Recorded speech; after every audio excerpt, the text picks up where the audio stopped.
জয় জয় প্রভু জটাধারী, জয় জয় প্রভু জটাধারী। নমস্কার, জটাধারী চ্যানেলের পক্ষ থেকে আপনাদের সকলকে স্বাগত। আমার দর্শক বন্ধুদের সঙ্গে পরিচয় করে দিই যে মানুষগুলির তারা দীর্ঘদিন থিয়েটারের সঙ্গে যাপন করেছেন, এক কথায় থিয়েটারকে লালন পালন করেছেন। তিনজনই খুব বরিষ্ঠ মানুষ, নামী মানুষ। আমার ডান দিকে রয়েছেন শ্রদ্ধেয় নাট্যগুরু মাননীয় ললিত কোনার।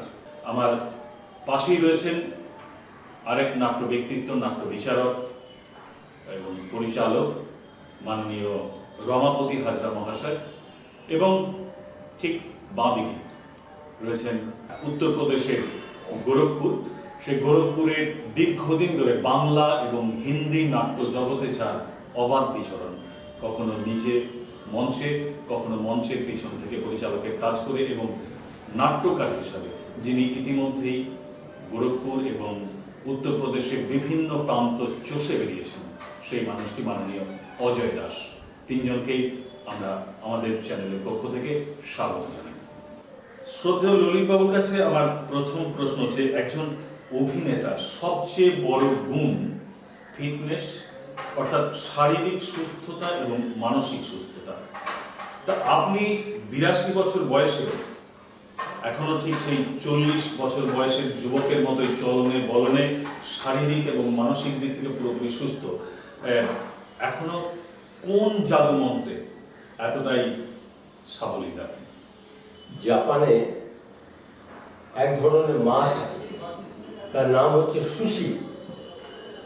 এই সুশি মাছ ফালা ফালা করে কাটতে হয়, তাতে সস দিতে হয়, সস দিয়ে খেলে ভীষণ সুস্বাদু। কিন্তু মুশকিল হয়েছে যে সমুদ্র থেকে যখনই ওই মাছটাকে আনতে হয়, আনার সঙ্গে সঙ্গে মরে যায়। আর মরে যাওয়ার পর যদি সেটা খাওয়া হয় না, সে যে কি কদাকার, কি বিশ্রী, ওটা খেতে পারা যায় না, পারা যায় না। তা তখন ওরা সিদ্ধান্ত নিল কি করা যায়। তো বললো আচ্ছা ঠিক আছে, একটা কায়দা করলো। কায়দা কি, এইরকম একটা বড় পাত্র নিল, ওই পাত্রে ওই সুশি মাছগুলোকে, বাচ্চাগুলোকে ফেলে দিল। ফেলে দিয়ে ওর মধ্যে একটা হাঙরের ছানা ফেলে দিল। এবার হাঙরের ছানা সে যত ঘোরে, এরাও তত করে ঘুরছে ঘুরছে ঘুরছে। এদের যে মরে যেতে হবে সেটা তারা ভুলিয়ে গেছে। তা আমার জীবনের মধ্যে এরকম একটা হাঙর ছাড়া আছে, সে যতদিন ছুটছে আমিও একদম দারুণ। এরকমই বিভিন্ন ক্ষেত্রে যত প্রশ্ন হবে তত এরকমই উপমা আমাদের সামনে আসবে। এরপর আমার রমাবাবুর কাছে প্রশ্ন, রমাপতি বাবুর কাছে প্রশ্ন হচ্ছে, আপনাকে আমরা দীর্ঘদিন ধরে নাটকের বিচারকের আসনে দেখছি, এবং যিনি পাশে বসে রয়েছেন আমাদের শ্রদ্ধেয় ললিতবাবু, আপনি তার সুযোগ্য ছাত্র। তার সঙ্গে আপনি দীর্ঘদিন ধরে বিচারক হিসেবে কাজ করেছেন, অভিনেতা হিসাবে কাজ করেছেন। তা 20 বছর থেকে 25 বছর আগে যে নাট্য দলগুলিকে তাদের যেভাবে প্রযোজনা দেখেছেন, আজকের নাট্য দলগুলির মধ্যে তার প্রযোজনার ক্ষেত্রে, মানসিকতার ক্ষেত্রে কি অনেকখানি ফারাক লক্ষ্য করা যাচ্ছে না? না, এখন যে নাটকের প্রতিযোগিতাগুলো হচ্ছে অনেক বেশি আপডেট। নাটক তো থেমে থাকার বিষয় না, এই শিল্পটা হচ্ছে গতিশীল শিল্প। সেই জন্য বিভিন্ন পরিচালক বিভিন্ন রকমভাবে তাদের পরিকল্পনা মঞ্চে করছেন। কোনোটা ভালো লাগছে, কোনোটা ভালো লাগছে না। কিন্তু কাহিনী, যেগুলো আগের যে নাটকগুলো দেখতাম, তার কাহিনীটা অনেক বেশি ভালো। এখন চাকচিক্য এসে গেছে আলোতে, চাকচিক্য এসে গেছে আবহ সঙ্গীতে, চাকচিক্য এসে গেছে সেটে। কিন্তু তখনকার দিনে নাটকের মূল কাহিনীরা খুব ভালো ছিল। এবং এখন বলা যেতে পারে যেসব নাটকের প্রতিযোগিতা আমরা যাচ্ছি, এক্সপেরিমেন্টাল ড্রামাগুলো বেশি হচ্ছে। ঠিক তাই। এরপরে আমরা চলে যাবো আমাদের বাঁদিকে যে নাট্য ব্যক্তিত্ব বসে রয়েছেন, শ্রদ্ধেয় অজয়বাবুর কাছে। অজয়বাবুর কাছে আমাদের জানতে ইচ্ছে করে, অজয়বাবু একজন প্রবাসী বাঙালি, আমি আগেই বলেছি। দীর্ঘদিন ধরে ইউপির গোরখপুরে তিনি নাটকের কাজ করছেন, বাংলা এবং হিন্দি নাট্য জগতে। ওনার কাছে জানতে চাইব যে আমাদের এখানে শহর কেন্দ্রিক যেমন ভালো ভালো প্রোডাকশন হচ্ছে, গ্রুপ থিয়েটারগুলো খুব ভালো কাজ করছে, ঠিক সেরকমই পাল্লা দিয়ে গ্রামের নাট্যদলগুলি ঠিক সেইভাবে কাজ করে চলেছে। তাদের অনেক প্রতিবন্ধকতা, কিন্তু তা সত্ত্বেও তারা সমানভাবে কাজ করে চলেছে। আপনাদের এখানে কি ঠিক এরকমই পরিবেশ লক্ষ্য করা যায়? বাংলা নাটকে সেই পরিবেশটা কিন্তু নেই, তার কারণ বাংলা নাটক ওখানে বাঙালিরা চাকরি করার জন্য ওখানে গেছেন, চাকরি রেলে, ব্যাংকে, এইসব জায়গায় চাকরি নিয়ে গেছেন, ওখানে বাঙালিদের সেইভাবে সমাগম। তো সেই বাঙালিরা পুজো অনুষ্ঠানে, কোনো অন্যান্য অনুষ্ঠানে, রবীন্দ্র জয়ন্তী হলো, নজরুল জয়ন্তী হলো, সেই উপলক্ষগুলো ধরে একটা নিজের ফাংশনগুলো করে, নাটক করে। ইতিমধ্যে যে নাটক দলগুলো ওখানে হয়েছে তার মধ্যে বিশেষ করে মৌসুমী, সে গ্রুপ থিয়েটার নিয়ে শুরু থেকেই লেগেছিল। গ্রুপ থিয়েটার আমরা করেছি, অনেক করেছি। গ্রুপ থিয়েটারের মধ্যে যেরকম ভারতনের 10টি ছেলে, হইতে সাবধান, তারপর সারি সারি মৃতদেহ, এরকম অনেক নাটক আমরা গ্রুপ থিয়েটার থেকে করেছি। কিন্তু আমাদের ওখান থেকে গ্রামাঞ্চলে সেই জিনিসটা, কারণ গ্রামাঞ্চলে সেরকম বাঙালি নেই, তো ন্যাচারালি সেখানে সেই জিনিসটা ফুটে উঠতে পারে না। আমার বাংলা দরকার নেই, হিন্দি নাটকের ক্ষেত্রে? হ্যাঁ, হিন্দি নাটকের ক্ষেত্রে ওখানে একটা স্ট্রাগল আছে, গ্রুপ থিয়েটার বলে ঠিক নয়, তবে একটা লড়াই আছে নাটকটাকে বাঁচিয়ে রাখার জন্য, নাটকটাকে উঠিয়ে এগিয়ে নিয়ে যাওয়ার জন্য। হিন্দি নাটকের গ্রামে খুব ভালো ওদের এটা রয়েছে, যার মধ্যে আমি দেখেছি সালেমপুর বলে একটি জায়গা আছে আমাদের ওখানে, দেওঘাট থেকে পাশে, একটা ছোট কলেজের মতো, সেখানে ভালো ভালো প্রোডাকশনস হয়। এবং আমাদের ওখানে একজন আছেন কিষাণ সেন, সে ভদ্রলোক, আমাদের ওখানে একটা অডিটোরিয়াম হতে হতে হঠাৎ করে কোনো কারণে বন্ধ হয়ে গেল। তো সেই যে নিজের একটা যুদ্ধ চালালেন, একটা বট গাছের নিচে, তারই পাশে একটা বট গাছ ছিল, একটা অফিস ছিল, সেই বট গাছের নিচে প্রায় না তো 1000-1200 প্রোডাকশন, প্রতি শনিবার রোববারে বিকেলবেলা ওখানে একটা করে প্রোডাকশন। সেটা কি, সেটা তার প্রোটেস্ট, নাটকের সাথে মানে লড়াই, যে আমার অডিটোরিয়াম চাই। এই করতে করতে আলটিমেটলি আমাদের ওখানে আমরা পেয়েছি, অডিটোরিয়াম পেয়েছি। যে জায়গাটায় হচ্ছিল সেই জায়গাটা পাইনি, কিন্তু আরো আলাদা যেখানে ডেভেলপ করছে আউটার সাইডে, সেদিকটা রামগড় তাল বলা হয়, তো সেখানটায় পাশে করেছে, খুব সুন্দর, খুব সুন্দর করেছে। স্কুলের শুটিং হয়েছিল? না, এটা সে রামগড় নয়, এটা রামগড় তাল, তালটা না, এটা বিশাল বড় তাল, সেখানে মানে টুরিস্ট স্পট আর কি, বোটিং হচ্ছে, নানা রকম লাইট টাইট লাগানো হচ্ছে। আর তারই পাশে গভর্নমেন্ট অফিসেসদের অনেক কিছু তৈরি হয়েছে, অফিসেস এবং এই ধরনের জিনিস, জু, চিড়িয়াখানা। এবারে ওখানে একটা হলটা এত সুন্দরভাবে করেছে যে একটা বড় হল, একটা ছোট হল, যার যেরকম সামর্থ্য সে সেভাবে করে ওখানে করতে পারে।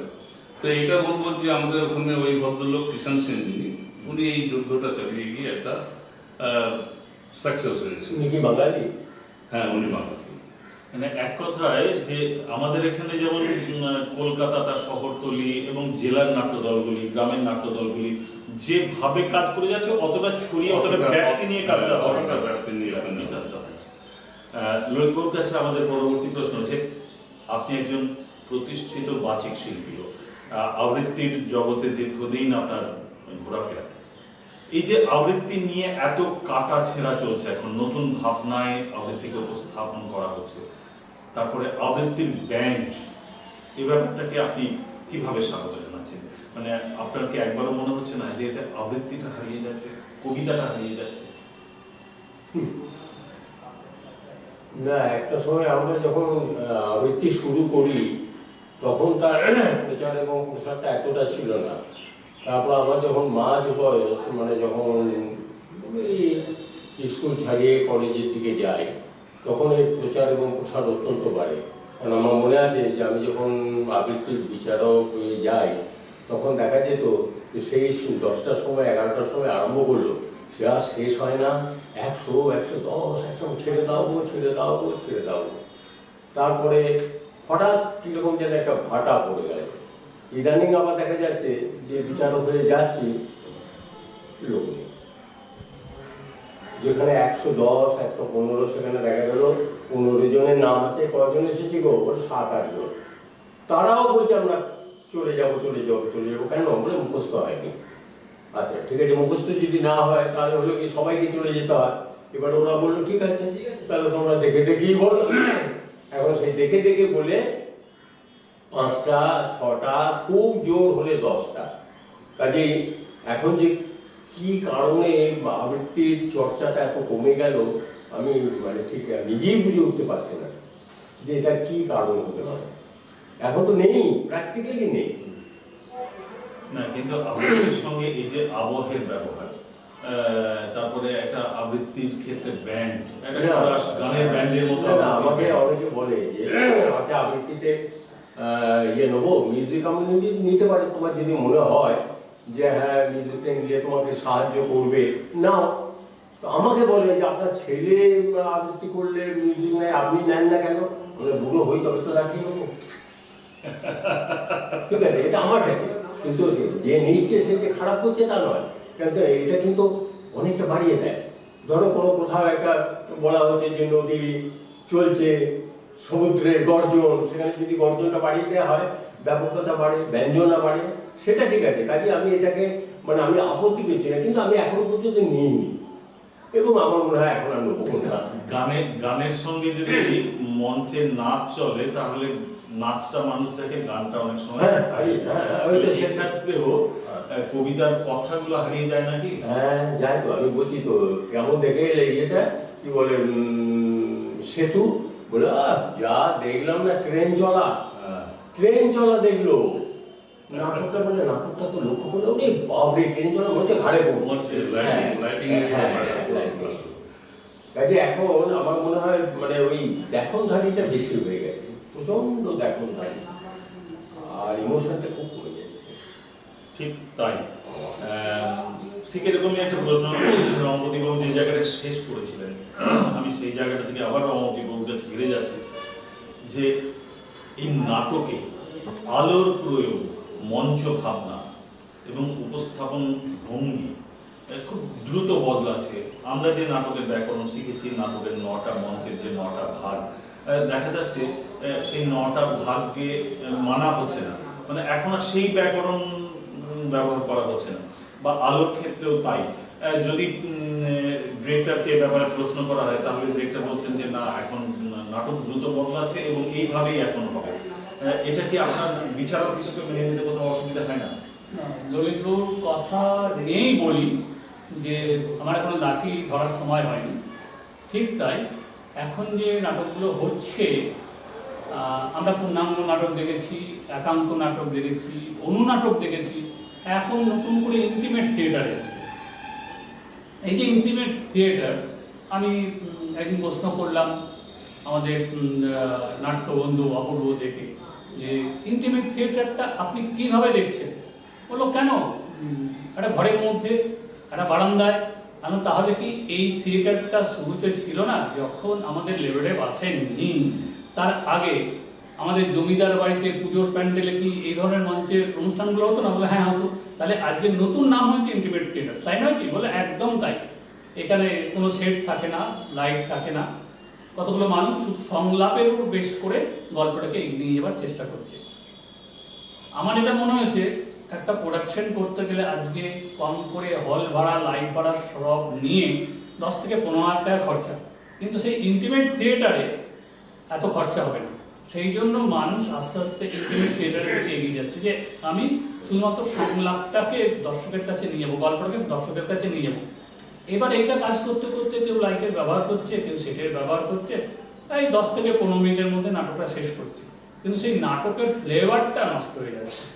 যে মূল বিষয়টা ছিল সেটা থেকে আমরা সরে আসছি। তখন এক্সপেরিমেন্ট করে অনেকটা ওই স্ট্রিট নাটক থেকে ওকে একটু বেটার ওই দেওয়া। হ্যাঁ হ্যাঁ, একদম ঠিক। স্ট্রিট নাটকটাকে লাইট দিয়ে সাজিয়েছে। কত নাটক।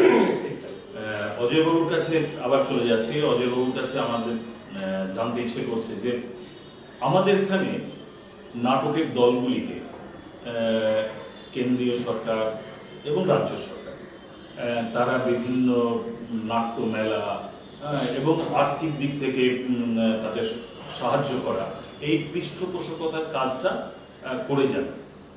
তা আপনাদের ওখানে কি রাজ্য সরকার এই কাজটা করেন? আমাদের ওখানে করেন, কিন্তু যেহেতু ওটা হিন্দি ভাষী জায়গা, সেই জন্য হিন্দি দলরা এরাই বেশি প্রেফারেন্সটা পায়। আমরা বাঙালি সংস্থা হয় সেই জিনিসটা তাদের ওই ফুলফিল করতে পারি না, জিনিসটা ওদের যা রিকোয়ারমেন্ট। আর ওদেরও তো গভর্নমেন্ট যেটা করছে সেটা করছে তাদের নিজেদের স্কিমটাকে প্রচার প্রসারের জন্য গ্রামে গঞ্জে এদের পয়সা দিয়ে, ঠিক আছে এই ধরনের গল্প নিয়ে একটা স্কিমের উপরে বেস করে এটাকে গ্রামে গঞ্জে দেখাও, ওদেরও প্রচার হলো, স্কিমটারও প্রচার হলো, ওদের পয়সাও পেলো। কিন্তু বাংলায় সেই জিনিসটা করাও যাবে না, আমরা সেভাবে কনসিডার করতে পারবো না। আর প্লাস বাংলায় নিজস্ব একটা রয়েছে যা ওদের ফুলফিল করতে পারবো না, আর ওদেরও ফুলফিল হবে না, কারণ ওখানে বাঙালি কয়জন, মুসলিমীয়। তো সেই জন্য ওখানে ওই বাংলাতে হবে না, হিন্দিতে হচ্ছে, হিন্দিতে লোকে করছে, গ্রামে গঞ্জে যাচ্ছে। এইভাবে আমরা যেরকম যখন দূরদর্শনে আমি করেছি, দূরদর্শনেও এরকম স্কিম আসতো একটা, ওতে আমাদের টেলিপ্লে হতো, টেলিপ্লে এমনি সোশ্যাল টেলিপ্লেও করেছি, কিন্তু সেই সাথে দূরদর্শনের মধ্যে এগুলো আসতো আমাদের, যেহেতু পুরো গ্রামাঞ্চলে জিনিসটা ওইভাবে দেখানো হবে। এর সঙ্গে সঙ্গে মানে আমাদের এখানে বহু অভিনেতা আছেন যারা প্রতি মাসে সরকারের কাছ থেকে একটা ভাতা পান। হ্যাঁ, তিনি যাত্রা শিল্পীর ক্ষেত্রেও হতে পারে, নাটকের শিল্পীর ক্ষেত্রেও হতে পারে, লোকশিল্পীরা, এরা সরকার কর্তৃক একটা নির্দিষ্ট প্রতি মাসে একটা ভাতা, তারা সবাই বাঙালি। বাঙালি। সেক্ষেত্রে আপনাদের ওখানে কি এরকম কিছু আছে? না, মানে সেটা আমার জানা নেই, যেহেতু বললাম যেহেতু বাংলার ওখানে সেই চলনটা নেই। না, বাংলার হিন্দির ক্ষেত্রে যারা হিন্দির ক্ষেত্রে কারা কারা পাচ্ছে সেটা আমার জানা নেই। তাহলে সেইভাবে প্রচার ব্যাপারটা নিশ্চয়ই নেই, তারা হলে আপনি যে জায়গায় রয়েছেন সেই জায়গায় মানুষ পেত এবং আপনার কানে সেটা আসতো। স্যারের কাছে আমি চলে যাবো আবার পরবর্তী প্রশ্ন নিয়ে, যে আপনার কণ্ঠে জীবনানন্দের কবিতা ছবি হয়ে, কিন্তু এখনকার ছেলেমেয়েরা কোনো অনুষ্ঠানে আবৃত্তি করতে গেলে জীবনানন্দের কবিতাকে সযত্নে এটা কেন? আবৃত্তিকার হিসেবে তাদের দুর্বলতা, না জীবনানন্দের কবিতা মানুষ নেয় না, কোনটা আপনার মনে হয়? জীবনানন্দ কবিতা করতে গেলে বোধের বেশি, ওনার নিজেরই তো একটা কবিতার নাম আছে বোধ, সেই বোধটা তো থাকা দরকার। এই মাথার ভিতরে স্বপ্ন নয় কোনো এক বোধ কাজ করে, এই বোধটা কাজ করে না এখনকার যে ছাত্রছাত্রীরা এর মধ্যে যেতে চায় না। যেমন একটা খুব ছোট্ট কবিতা আছে জীবনানন্দের, হাই চিড়, ওই বাপরে 7 লাইনের একটা কবিতা, আমার এত সুন্দর, আমি আজ পর্যন্ত কাউকে পেলাম না যে বললো যে এটা, ওটা বাকি। ওই কবিতাটা একটু যদি শুনি আমরা।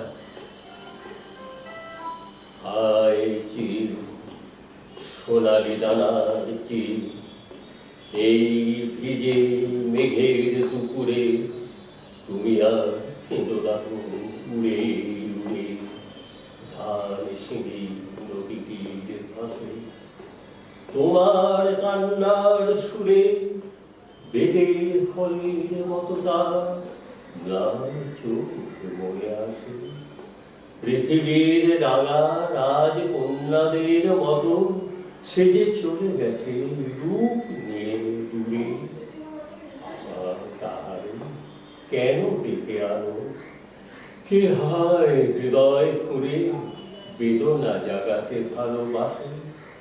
হায় চির সোনালি ডানার চির, এই ভিজে মেঘের দুপুরে তুমি আর উড়ে উড়ে এলো রাখো ধান সিঁড়ি নদীটির পাশে। বাহ বাহ, অমূল্য। আমরা আবার ফিরে আসছি রমাপতি বাবুর কাছে।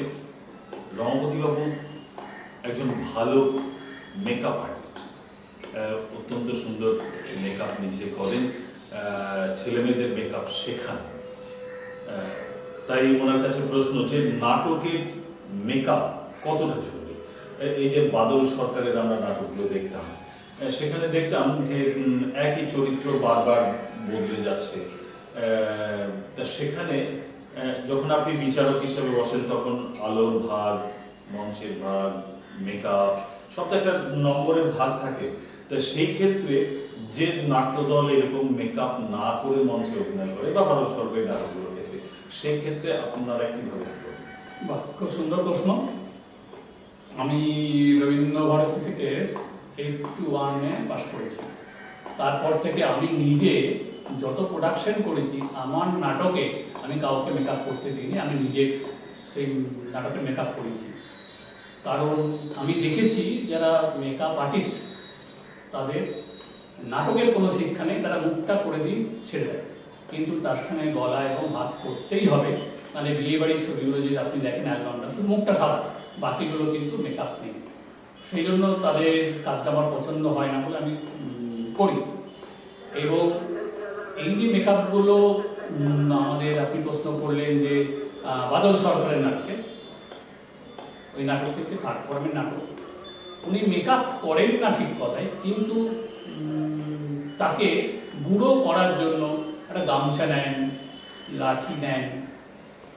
তখন আমাদের অসুবিধা হয় যে মেকআপের নাম্বারটা কোথায় দেব, সেই একটা অসুবিধা হয়। আমাদের ভাগ থাকে আলো, মেকআপ, আবহ, সেট সবগুলো মিলিয়ে নাটকের প্রোডাকশন।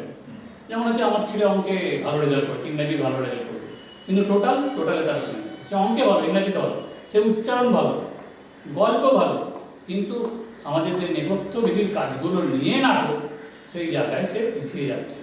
তাহলে এই নাটক বাদল সরকার নাটক ফার্স্ট হতে পারে। যেমন আমার একটা নাটক মনে আছে, মঞ্চমিতার ইলু, একদম বাদল সরকারের মতো থার্ড ফর্মের নাটক, প্রায় কোনো সেট মিউজিক মেকআপ নেই, তার মধ্যে গল্পটা এমনভাবে টেনে নিয়ে গেছে, ওদের থেকে ছাপিয়ে গেছে। যারা মেকআপ নিয়ে করেছে আর যারা মেকআপ নিয়ে করেন, ওই নাম্বারটা এখানে নিয়ে বেরিয়ে গেছে। সেই জন্য সেক্ষেত্রে সেই প্রোডাকশন এগিয়ে যাচ্ছে। কিন্তু বাদলবাবু যে কাজগুলো করেন, আমি বাদলবাবু ওয়ার্কশপ করেছি এবং বাদলবাবুকে আমি কালিকট ইউনিভার্সিটিতে সেখানেও গিয়ে পেয়েছি। উনি মেকআপ করাননি, কিন্তু সেই চরিত্রটাকে এস্টাবলিশ করার জন্য সেই বয়সটাকে আমার চেষ্টা করছিলেন। এইখানে সেখানে তার সেটা হয়তো ঠিক, কিন্তু আমরা যদি মঞ্চে মেকআপ না করে উঠি, তাহলে লাইটটা, আলোটা অনেক সময় স্লিপ করে যায়, আমরা ঠিক মানে আলোটা ধরে না চরিত্রটায়। হ্যাঁ, অনেক কালো কালো লাগে। হ্যাঁ, এই পরিপ্রেক্ষিতে বলি যে আমরা যেসব মানুষকে দেখতে পাই রাস্তাঘাটে, সূর্যের আলোকে তাদেরকে দেখতে পাই, কিন্তু মঞ্চে যখন আমরা অভিনয় দেখি, অভিনেতা অভিনেত্রী, আলো কিন্তু থাকে। কারণ দূরের দর্শকের কথা আমাকে ভাবতেই হবে। আমার শুধু সামনের যে দর্শক আছে তাদের জন্য করলাম না, দূরের দর্শকের কথা ভেবে আমাদের কিন্তু লাইটের কথা ভেবে এবং মেকআপ করতে হবে। যেমন নাটকের মেকআপের থেকে যাত্রার মেকআপ অনেক বেশি চড়া, কারণ 1000, 2000, 10,000 লোক দেখবে। সেই জায়গায় তার এক্সপ্রেশনটা বোঝাতে হবে, তার হাসিটা, তার কান্নাটা, তার রাগটা।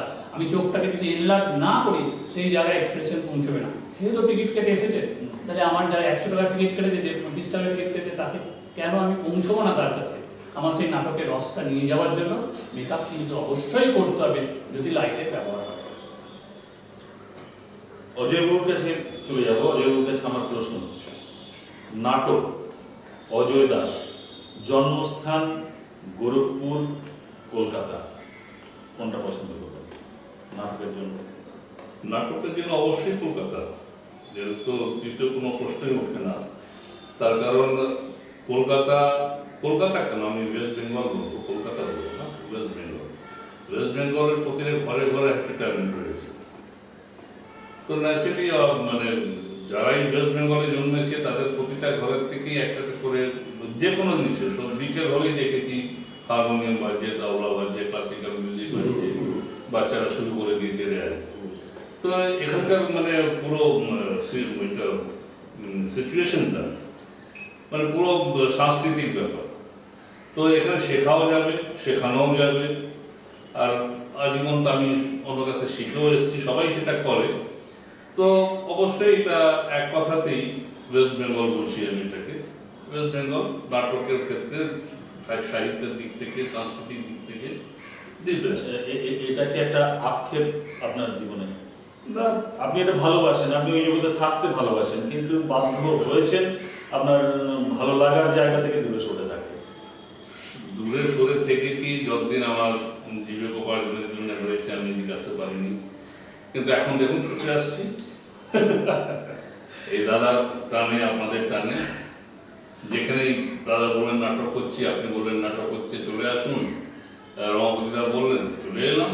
তো এরকম এই যে টানটা, সেটাতে আমি আক্ষেপ রাখি না কোনো জিনিসই, কারণ সেটা তো আমার যা আছে, যা হওয়ার হবে, কিন্তু সেটা যতটা পূরণ করা যেতে পারে সেইভাবে পূরণ করি।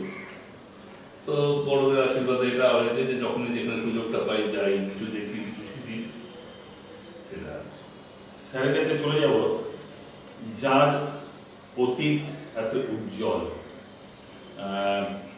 পুনে ফিল্ম ইনস্টিটিউট থেকে, না এনএসডি থেকে, হ্যাঁ, ন্যাশনাল স্কুল ড্রামা থেকে পাশ করে এসছেন, সম্মিলিত স্কলারশিপ পেয়েছেন, দীর্ঘদিন নাটকের সঙ্গে আছেন, আবৃত্তির জগতে তো আছেনই, বিভিন্ন নাট্য ব্যক্তিত্বের সঙ্গে নামি নামি নাট্য দলে আপনি অভিনয় করছেন, বিশ্বরূপায় একসঙ্গে নিয়মিত অভিনয় করতেন 2 বছর।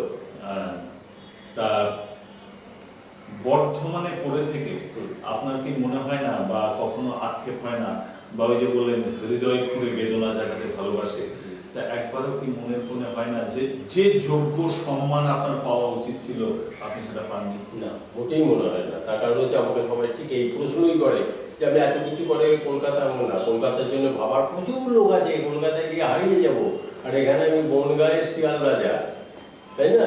এখানে আমি তো রাজার মতো রাজত্ব করছি। আর তাছাড়া আমার একটা ইচ্ছাও ছিল যে গ্রামে গঞ্জে যারা, মানে আমি যখন একটু ভাবতাম যে আচ্ছা কার কাছে আবৃত্তিটা শিখবো, কার কাছে অভিনয় শিখবো, আমি একটা লোক পেতাম না যে আমার কি দোষ হচ্ছে, কে ধরিয়ে দেবে, একটা লোক নেই। তা আমি ভাবলাম যে আমি যখন এতটা পড়াশোনা করেছি, এই আমার বিদ্যা আবৃত্তি যেটুকু আছে যদি আমি 8-5 জনকে দিতে পারি, তো সেটাই তো আমার না। এই যে আজকে বর্ধমান, বীরভূম, বাঁকুড়া, মেদিনীপুর, হুগলি, এই পর্যন্ত এই যে এতগুলো লোকে ইয়ে করেছে, এই তো এও তো আমার ছাত্র না। আগে সদোষ মানে বর্ধমানে প্রত্যেকে ছিল, এখন তুমি একটাও পাবে না। এই যে তোমাকে বলে বলে এই যে মেডিসিন করে দিয়েছি, এটা কি কিছু নয়? একটা উত্তম কুমার স্বনামধন্য, সৌমিত্র স্বনামধন্য, তারা তো তৈরি করে যায়নি। আমি যদি 10টাও তৈরি করে যাই, তাহলে আমি কি কিছু কম পেলাম? কলকাতায় কাজ করছে, কলকাতায় আমার এটাই যে আমি তো তৈরি করলাম, 5টা হলে 5টা, 6টা হলে 6টা। এই যে তুমি আজকে আমার কাছে এটা নিচ্ছ, তাই না? তৈরি তো করলাম, এটাই আমার। আমি কিছুতেই ভাবি না যে আমি একটা বিরাট লাইফে কেন মানে ছায়া না, আমি এটা ভাবি না, একদম ভাবি না। আপনার একটা ছবি দেখেছি আমরা, যে সত্যজিৎ রায়ের কাঁধে হাত দিয়ে আপনি দাঁড়িয়ে রয়েছেন, এটা কি কখনো কখনো কারো কাছে অত্যধিক স্পর্ধার মতো? হ্যাঁ, আমার নিজের কাছে পরে মনে হয়েছে, কারণ তখন তো আমি কলেজে পড়ি না, তখন ইয়াং ছেলে, আমরা দার্জিলিংয়ে গেছি, দার্জিলিংয়ে গিয়ে দেখি সত্যজিৎ রায়, তাই তো জুতোর পিঠটা খুলে গেছে, এরকম করে বাঁধলে আমি বললাম ছবি তুলবো, তখন তো পারে না, ওরা আচ্ছা আচ্ছা নিয়ে গেছি, আমি আর নাগাল পাচ্ছি না, নাগাল পাচ্ছি না, টেনে আমাদের একটা সিঁড়ি ছিল, ওনাকে টেনে এনে একদম হাত দিয়ে করলাম, ঠিক আছে জমা করে পাতা হাতে। আর তখন তো 1955 সালে সেই সত্যজিৎ রায় উঠছে, তখন তো এত নাম হয়নি, কিন্তু নাম হয়েছে, তো আমি করলাম। এবার যখন অনেক বছর বাদে আমি বললাম যে ওনার সই চাই, আমি চলে গেলাম বিশপ লেব্রয় রোডে, তখন ওর ছেলে কি নাম সন্দীপ বিছানা ইয়েতে ঘুমোচ্ছে, মশারি কাটানো আছে, কোথায় কি ব্যাপার, বর্ধমান থেকে, হ্যাঁ বর্ধমান থেকে এসে গেল, আরে এখন ঘুমোচ্ছে, হট পাঠিয়ে দিয়ে ওই ঘরে পাঠিয়ে দিল। কি আমি দেখছি যে আমি যদি এখন এসে দিই, যেটাকে আমার কাঁধে হাত দিয়ে আছে, আমি আড়াল করাচ্ছি, খুবই সাধারণ নিয়ে দেখি একটা চাইলেও চাই, তখন সেই এখন হতে পারতাম না, এখন হয়তো তাই বাড়ি ঘুরে বাপরে, এবং পৃথিবীতে সত্যজিৎ একান্ত হাত দিয়ে ছবি আমার ছাড়া কারো নেই। আমরা দেখে আমরা সেটাই ভেবেছি, না না বলে যেরকম কতটা আন্তরিকতা থাকলে সেই সুযোগটা পাওয়া যায়, কথা বলার ভঙ্গিমা, তার আন্তরিকতা। যে মানুষটির পাশে বসে আপনি দীর্ঘদিন ধরে কাজ করেছেন, আপনি যার কাছে শিখেছেন নাটক কেমন করে বিচার করতে হয়, সেই মানুষটি সম্পর্কে আপনার মূল্যায়ন বিরাট কঠিন। আমাকে তো মেনে নিতে হতো। মানে ভালো মন্দ দুটোই চাই। সামনে থাকলে আমাকে ভালো করতে হবে। তাকে তো ভালো হতে হবে। ব্যাপারটা হচ্ছে যে এ বিষয়টা গল্প করলে বেশ ভালো বোঝা যাবে। আমি রবীন্দ্র ভারতী থেকে পাশ করে বেরিয়ে আসার পর আমাদের মৌলিক নাট্য সংস্থায় বড় শালিকের ঘাড়েরও নাটকটি করলাম। সেখানে আমার মাসুদ ললিতবাবু ভক্তপ্রসাদের চরিত্র অভিনয় করছে। আমি কলকাতাতে একটা শো অ্যারেঞ্জ করেছি অবনমহলে। আগের শোটি আগের যেসব অনুষ্ঠান হয়েছে মাইক দিয়ে, আমাদের নাটকটি মাইক ছাড়া হবে। হঠাৎ জানতে পারলাম মাইক ছাড়া। আমি মেকআপ করাচ্ছি, রোহিত এসে বললো যে রমাপতি তো মাইক নেই, তো মাইক নেই কি? বলে না, আমি মাইক দিচ্ছে না। আমি জিজ্ঞেস করলাম যে মাইক দেবে না? বলে না, আমাদের সঙ্গে কন্ট্যাক্ট নেই মাইকে। তাহলে মাইক এরকম কন্ট্যাক্ট করতে গেলে কী হবে? বলে এখন মাইক পাওয়া যাবে। তাহলে কী হবে? বলে ছেড়ে দাও, কম পেয়েছে, এগিয়ে যাও, চেঁচিয়ে বলো। হ্যাঁ, তাহলে সবাই শুনতে পাবে। নাহলে তুমি কী কম্পোজিশন করবে? দর্শককে শোনাতে হবে, এত মানুষ এসছে। সেদিন থেকেই পাশে থেকে প্রচুর শিখতে পারছি প্রতি মুহূর্তে। আমি চুপি চুপি ললিতার পাশে যখন ললিতা বলে সেগুলো আমি নোট করে নিই। কারণ হয়তো আগে ললিতা যেতে পারে বা আমি যেতে পারি, ললিতা যে বিষয়গুলো দেখেন সেই বিষয়গুলো আমি দেখার চেষ্টা করি। কারণ ললিতা দেখেন কিন্তু অভিনয়, আমি কিন্তু set, light, makeup, music, sound দেখি। ওইটার সঙ্গে সঙ্গে ললিতা অভিনয়ের দিকটা যেটা দেখেন সেগুলোকে আমি নোট করে নিই। বাহ, এদিকটা তো আমি দেখিনি, আমার তো দেখার আছে। একসঙ্গে বসে কাজ করতে গিয়ে খুবই ভালো লাগে এবং আমি প্রচুর জিনিস পাশে বসে থেকে শিখতে পারি, যেটা আমরা দিনের পর দিন এক বিছানায় শুয়েছি, এক লেপে শুয়েছি, একসঙ্গে সারা দিন কাটিয়েছি এবং পাশাপাশি কিন্তু নাটকের প্রচুর কাজ শিখেছি। যেমন অভিনয় শিখেছি, পরিচালনার কাজ শিখেছি এবং নাট্য বিচারেরও কাজ শিখেছি, আজও শিখছি। আজকে আসার কত শিখলাম। কালকে উনি একটা মজার ঘটনা, এটা খুব খারাপ, আজকে আসতে পারবো না, উনি একটা ওটু ওষুধ কিনে দিলেন। দিয়ে আমি বললাম যে ঠিক আছে, কত দাম? বলে দিতে হবে না। আজকে সকালবেলা বলছি কেমন আছে? ভালো আছে। বলে তুমি 200 টাকা দিবা না, 230 টাকা। উনি এত স্নেহ করেন এখন পর্যন্ত, আমি না এলে যেন উনি আসতে পারবেন না, এটা আমার ব্যাপার। সব মুহূর্তে উনি আমাকে সাহায্য করেন এবং ভালোবাসেন এবং নাটকের দিকে এগিয়ে নিয়ে যাচ্ছে। তুমি আবার এত প্রশংসা করবি, তাহলে আরো ভালোবাসতাম। ঠিক তাই, অজয়বাবুর কাছেও প্রশ্ন তাই যে এই মানুষটির সঙ্গে আপনার পরিচয় হওয়ার পর থেকে আজ পর্যন্ত দেখে যাচ্ছে, আপনার কি মনে হয়?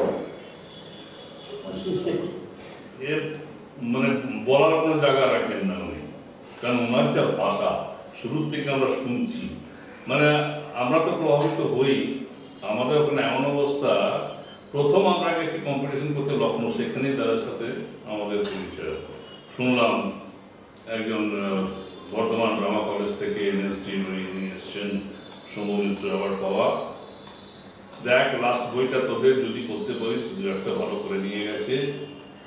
সেই যে দেখলাম দাদা মানে বিচারক ছিলেন, উনি যে অ্যানালিসিসগুলো করতে লাগলেন, আমরা সবাই ভক্ত হয়ে গেল। এবং তারপরে হলো কি, আমরা যখন কম্পিটিশন শুরু করলাম, আমরা দীর্ঘ 15 বছর করেছি, তার মধ্যে 11 বছর তো স্যার গেছেন। আর স্যার না গেলে পরে কম্পিটিশন হবে না, এরকম ফাঁকা কি ব্যাপার? না না, ললিতদা আসেন শুনতে, ওটা শুনতে তো আসি, নাটক দেখতে হয়তো অর্ধেক লোক, নাট্য বিশ্লেষণ ফাইনালটা সেদিনকার পুরো আমার অডিটোরিয়াম ভরা। তো সেজন্য এই তো কোনো মানে তুলনাই হয় না। আর আমি তো বলতে গেলে পরে তাদের কাছ থেকে সর্বস্ব শিখেছি শুরু থেকেই, ওনার অ্যানালিসিসগুলো দেখে দেখে শুনে শুনে ওইগুলোকে ফলো করার চেষ্টা করেছি। কারণ দূর তো, আমি তো আর কাছে এসে ওনার আশীর্বাদটা নিতে পারছি না, কিন্তু যখন সুবিধা হচ্ছে ফোন টোন করে একটু আশীর্বাদ নিয়েছি, হ্যাঁ দাদা এটা করছি। উনি উৎসাহ দেন, প্রচন্ড উৎসাহ দেন নাটক করার জন্যে, আবৃত্তি করার জন্যে। মানে কোনো রকম কালচারাল কিছু শুনলে পরে গৌরব করে হচ্ছে, মৌসুমি করছে, তুমি করছো, করো করো করো, আমি আছি তোমার পেছনে। তো এরকম একটা লোক, যা এনার মধ্যে আমরা তো সমৃদ্ধ হয়েছি বলতে গেলে। গোটা নাটক সংস্কৃতি, আমাদের বাংলা সংস্কৃতি সমৃদ্ধ হয়েছে। আমাদের এই রোলটা।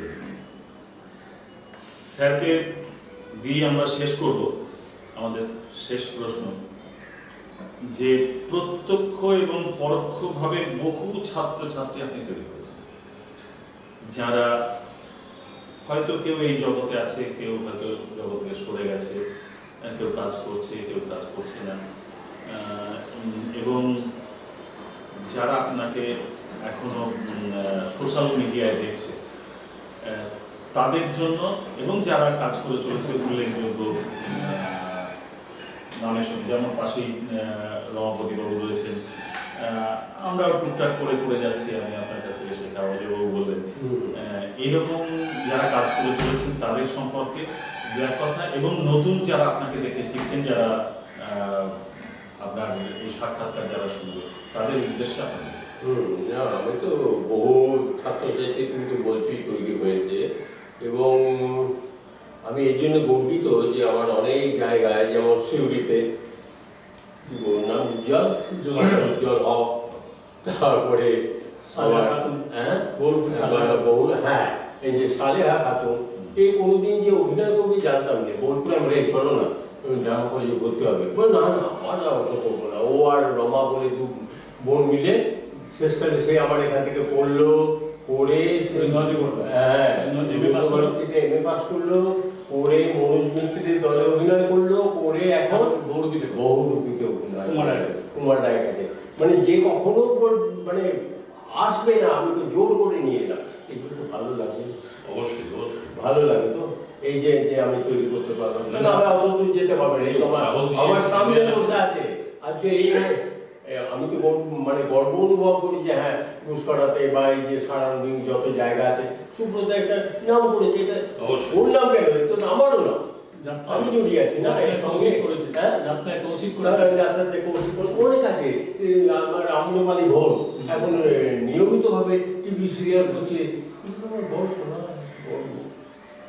এবং এখনো যারা শিখতে, এই তো আমি বলছি পরশুদিন আমাকে বললো যে এরকম আমি ইয়েতে থাকি ওই শ্যামবাজারে, আমাকে কষা মাংস ওটাই মনে আছে, আমি খাই না যে, বলছি হ্যাঁ ওইখানে আমি থাকি, আমরা ওখানে সমরের বসু বলে একটা দলে করে, আমি অতটা চিনি না, ভদ্রমহিলা, আমি আপনার কাছে আবৃত্তি শিখবো, আমরা শোনো লোকে কি করে ডোবা থেকে সমুদ্রে যায়, তুমি সমুদ্র থেকে ডোবাতে আসবে বলে, ওটা আপনার দেখা দরকার নেই, আমার ভালো লাগে, আপনি শেখাবেন কিনা, তারপরে সে একটা অদ্ভুত ব্যাপার হলো, উনি বলে তাহলে আমি আপনার নাম্বারটা এটা কি বলে অ্যাকাউন্ট নাম্বারও কেন, টাকাটা তুমি জিজ্ঞেস করবে, আজকে 52 বছর ধরে আমি কার কাছে একটা পয়সা নিইনি, বলে এটা আমি তাহলে শিখবো কি করে, আমি তো না দিয়ে গুরু প্রণাম না করে আমি সেটা আমি করতে পারবো, কিন্তু আমি নেবো না, এই পর্যন্ত হয়ে আছে, কিন্তু উনি শিখবেন, কালকেই আমি হাইছিল আর ইয়েতে দিয়েছি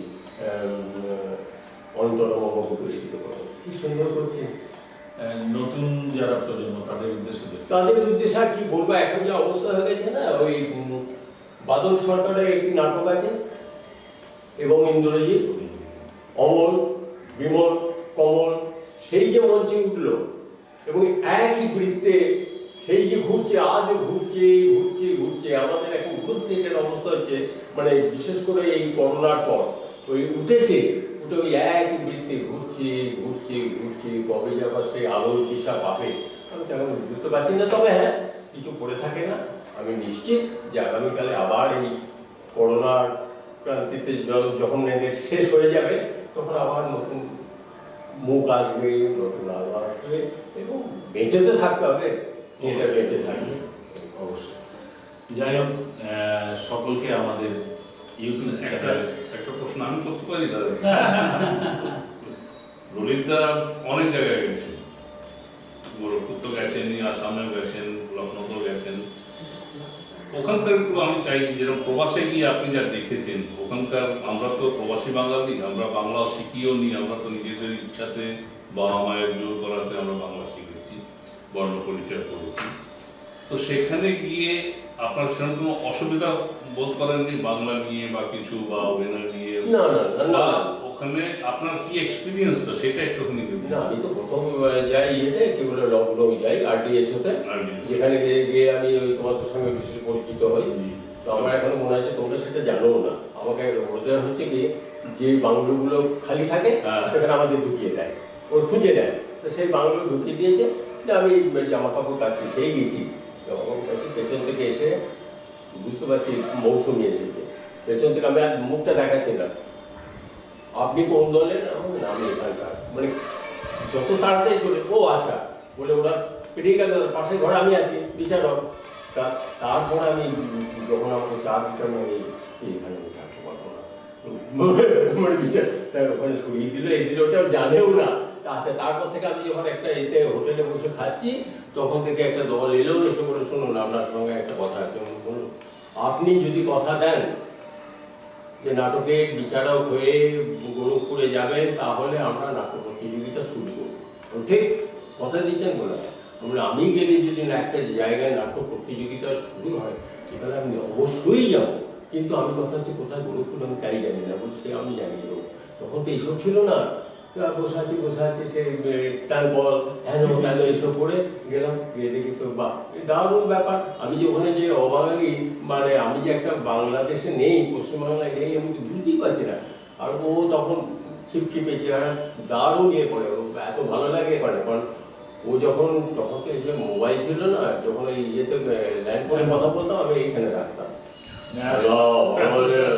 আমার ল্যান্ড করে এইখানে থেকে তবে কথা শুনতাম। আর খুব ভালো ইয়ে করতো, সঞ্চালন ভীষণ ভালো করতো, আর খুব নিচে কথা বলতো, মানে আমি যতটা নই তার থেকে বাড়ি বাড়ি বলতো। আর ওরাও ভেবে নিয়েছে যে না তাহলে লোকটা